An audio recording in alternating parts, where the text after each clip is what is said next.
got this bed frame in. We've got a king size mattress and we're gonna put it to the test. The box is really heavy, so if you're doing this by yourself, be prepared. The one that we got is the 18-inch height. Thought was we want to put some like storage bins underneath, but let's see how it goes. Cut.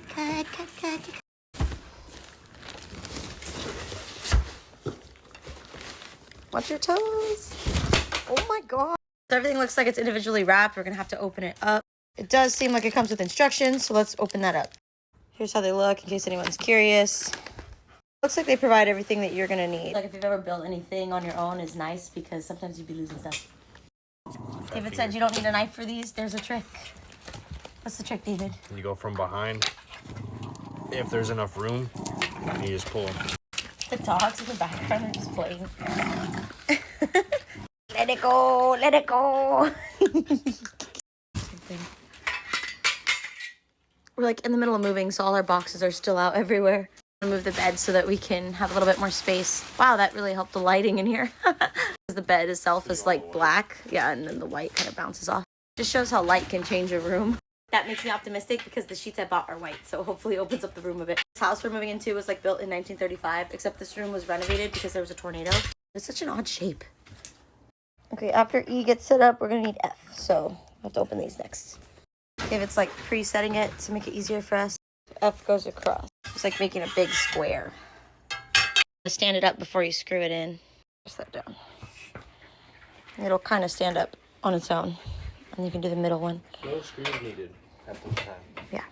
Kind of is nice that it does this because it'll make it easy to screw in later. You can just like screw as you go instead of having to like fiddle with it while you're trying to hold it up at the same time. So looks like when they say 18-inch, they're talking about the frame all the way to the top itself. Still a little on the short end for me. I was hoping we could fit some totes in here. I don't think that's going to happen. What? 16-inch. Yeah, so the 16-inch is probably going to stop at 14 underneath. And same thing as you go down. The next thing we're going to do is start screwing these pieces in. That's how it's going to look. The long one's going to go on the outside. Then we're going to open up S, and they're going to go on the short side with the bolts. Got 2 L's per corner, and they stack on top of each other here and here. And what I do is I just stick them in place so that we can get the adjustment right. And then I come back to each one, and I'll screw them in as I go. I get 1 S per corner. S goes right here. LLS. We do have these pieces to go on the S piece. So LLS, S is going to stick out. You're going to knock the nut on there. You can hand tighten it. You're going to want to take your Allen wrench, stick that in the piece, and then you take your little wrench. There you go. You can use that to hold it in place while you turn it. Same concept, you're going to bolt down the top. These pieces. These just go top down. Next step is going to be these 4 cross ones, and then all of these. I'm in this stack of H's, but the ones we're looking for are the P. Lay them across, split it into 4s. And look at their mouth. Alright, so that's how those pieces go together. Then you get these 3 bolts, 1 in the middle, and then 1 for each side. I'll help over here.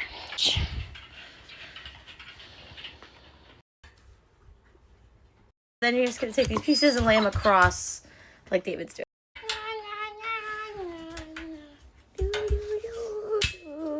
Up over here.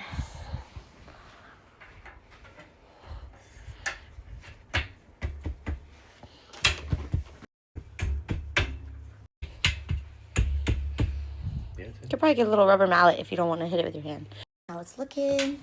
Last one. It's pressed in. And that's it. We got the Ego mattress. This is the king size 14-inch. One thing I will say about this frame that I really like is that there's no hang up or hangover. The mattress is pretty in alignment with it. So when you get off the bed, you don't have to worry about like any excess frame that you might accidentally hit on your way out, which is a huge pet peeve of mine. So I hope this helps.